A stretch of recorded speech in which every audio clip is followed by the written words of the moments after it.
The Raptors tried their best. They basically rest everybody and still somehow beat the Philadelphia 76ers off the backs of very impressive performances from AJ Lawson, Jared Rhoden, and Orlando Robinson. Let's go to the film room. So AJ Lawson had a pretty impressive game. I thought the most impressive part was some of his playmaking. He had 4 assists, including this one to Jakob Poeltl. Nice dime here from Lawson. Good connecting pass to find Robinson on the inside with a mismatch. Then later in the game, pick and roll with him and Robinson, and he just sets him up perfectly for this nice short-range jumper. Robinson really had it going offensively in this one, was just absolutely dominant. I thought Rhoden had some good playmaking plays too, just recognizing that Colin Castleton is down low. Nice quick feed to him there. This is a good feed from Orlando Robinson. Watch how he seals off the defender, and a great job by AJ Lawson to attack the basket. Robinson also hit 2 threes in this one, which is a pretty big development for him. If he can stretch the floor like this, man, that's a pretty useful backup center, knocking down shots like this. But I was most intrigued with Jared Rhoden's playmaking in this one. Nice pocket pass here to Jakob for the finish. Really good look. And a little bit later, a nice back cut here from Rhoden for the dunk. And so, look, man, this was a really impressive game for those 3 guys. Let me see what they ended up finishing up with. So Jared Rhoden, 25 points, 12 rebounds, 5 assists. AJ Lawson, 28 points, 6 rebounds, 4 assists. Orlando Robinson had 25 points, 12 rebounds, 6 assists. Again, the Raptors went into this without Scotty Barnes, without RJ Barrett, without Emmanuel Quickley, without Grady Dick, without Jacoby Walter, without Ochai Agbaji, Jonathan Mobo, Ulrich Shamshay, and obviously Brandon Ingram. So they were missing a lot of guys. Yes, part of that was part of trying to lose this game. A couple of those guys, I think RJ was for personal decisions, and Scotty Barnes ended up with dealing with an illness, and Emmanuel Quickley rested and whatnot. And so ultimately, actually, Scotty was a hand contusion. That's what it was. And so ultimately, they tried, folks. The Raptors tried to lose this game. Not the Raptors themselves. The team did not try to lose. The team, in fact, was pretty adamant on trying to win this one. But even from all intents and purposes, Jakob Poeltl didn't play in the fourth quarter. They pulled Jamal Shead, who was a plus 17 in this one. Shead had a really good game too.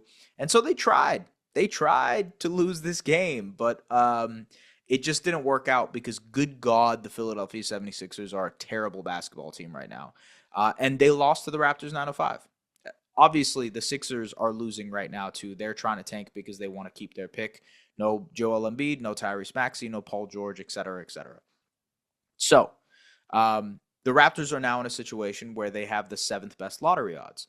And what that changes for them, I wanted to kind of bring up Tankathon here for you guys and sort of just explain some of the differences here for the Raptors moving forward with their picks. So right now, the Raptors have about a 32% chance at getting a top 4 pick.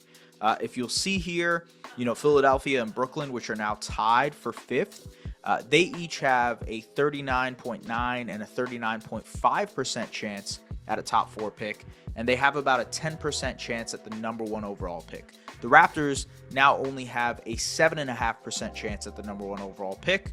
And if you look at their pick odds more in depth, their best chance, their most likely outcome is getting either the 7th or the 8th pick. Now, the way the lottery odds work, they don't, because they're 7th in odds, they technically don't have an opportunity to get 5 or 6. So on draft night, if you see them not be in 5 or 6 and they haven't been called yet, that means the Raptors have moved up.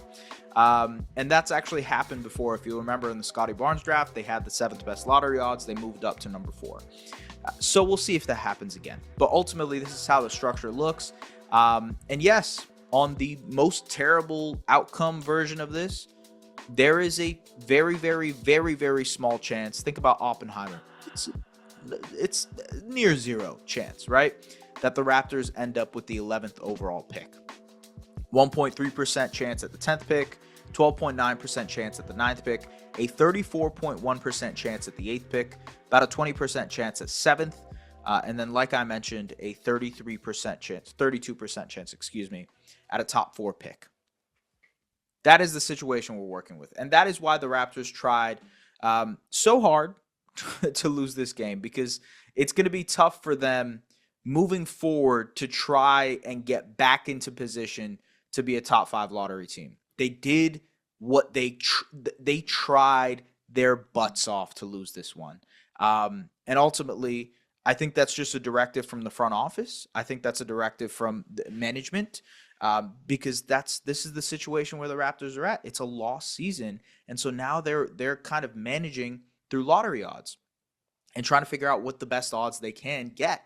Now, the other part I wanted to bring up is their remaining strength of schedule. If you look at the Eastern Conference, actually, if you look at basically all of the NBA, the Raptors have the easiest schedule by far. The teams that they are facing have a 38% winning percentage. That would be on pace for like a 25 win team. So most of the teams that they're facing, 25 win team. So just want to consider that when you're looking at how the Raptors might be able to get themselves back in this race.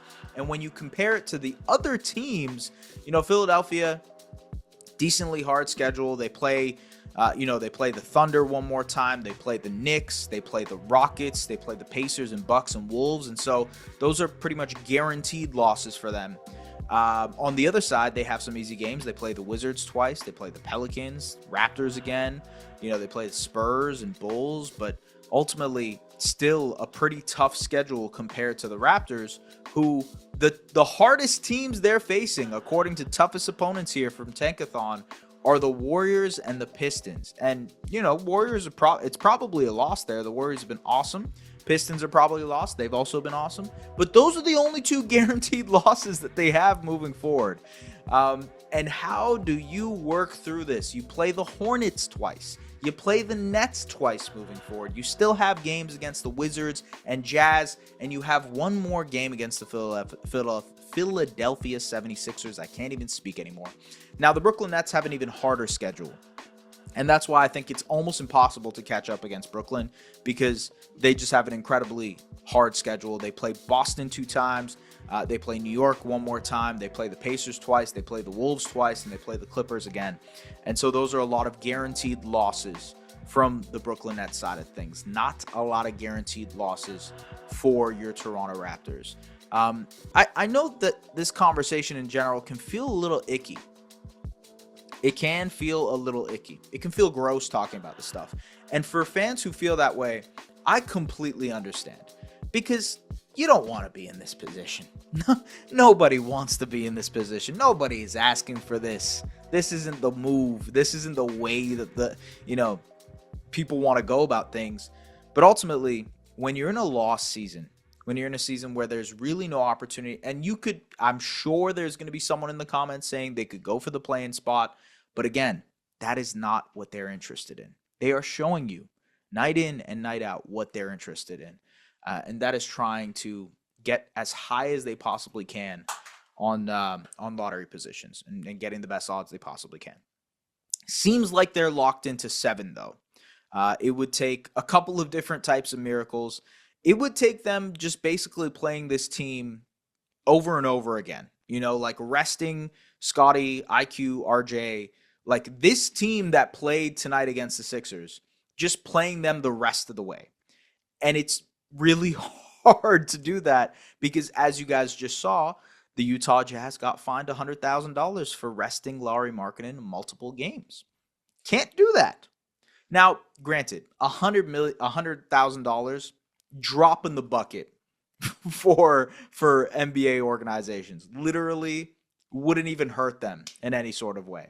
Not consequential whatsoever. And so it's more just acknowledging the fact that team is tanking. It's more like public shaming for tanking. And ultimately, in this game, the way that the Jazz are trying to tank, the way that the Wizards are trying to tank, the way that the Hornets are trying to tank, the way that the Nets and Sixers are trying to tank, there is no shame. There is no shame. There is no shame. And so, the Raptors tried to be shameless tonight, in the sense that they approached this situation as wholeheartedly as they possibly could to try and lose this game. They ended up winning. their 905 guys are very good. And this is the other part I wanted to talk about. As you guys know, I'm the in-arena host for the Raptors 905. If you haven't come to the game, come say hi. It's very, very fun. We try to make it a fun atmosphere. But at the same time, I am certain that the Raptors 905 would be one of the best G League teams if they had their main guys. If AJ Lawson and Jared Rhoden and even Orlando Robinson, if those guys, Jamison Battle, Jacoby Walter even, if those guys were playing consistently for the Raptors 905, they would be a surefire playoff team. They're kind of struggling right now. They've lost, I believe, their last 9 games. And so that is a thing. That is the thing that I think about. It's like, man, this 905 team just beat the Sixers version of the 905, you know? And I think this 905 team can beat a lot of the kind of like other tertiary third lineup guys for a lot of these NBA teams because they're legitimately good. And this is the other part about this. Because AJ Lawson and Jared Rhoden have played together, there's a chemistry there already. They've developed a chemistry on the court. Same with Jamison Battle. Orlando Robinson, not as much. I don't think he's either. I think he's either hasn't played in the G League or maybe he's played like one game from what I recall. But like they've developed a chemistry. And so it actually makes it easier for these guys to flow and figure things out on the fly because they've played together on the G League level. Obviously, they're facing NBA competition. Tonight, they didn't face NBA competition. Yes, there was Kelly Oubre on the floor. Andre Drummond was there. Jeff Doughton was hooping. Ricky Council was dunking on folks. Quentin Grimes, by the way, really fun basketball player. But not a ton of NBA competition out there. And in those situations, these 905 guys will stand out. Yes, there are moments where they'll be able to show what they can do. And, man, I hope this ends up in greater opportunity for these guys because this is what they're playing for. But for the Raptors, it's a disappointing outcome because their goal was to lose this game. And they didn't lose this game. And now they have the 7th best lottery odds. It's just the way it is. And it doesn't seem like that's going to change. It seems like they are locked into the 7th best lottery odds. Which makes me wonder, like, you know what? Why not just bring Brandon Ingram back?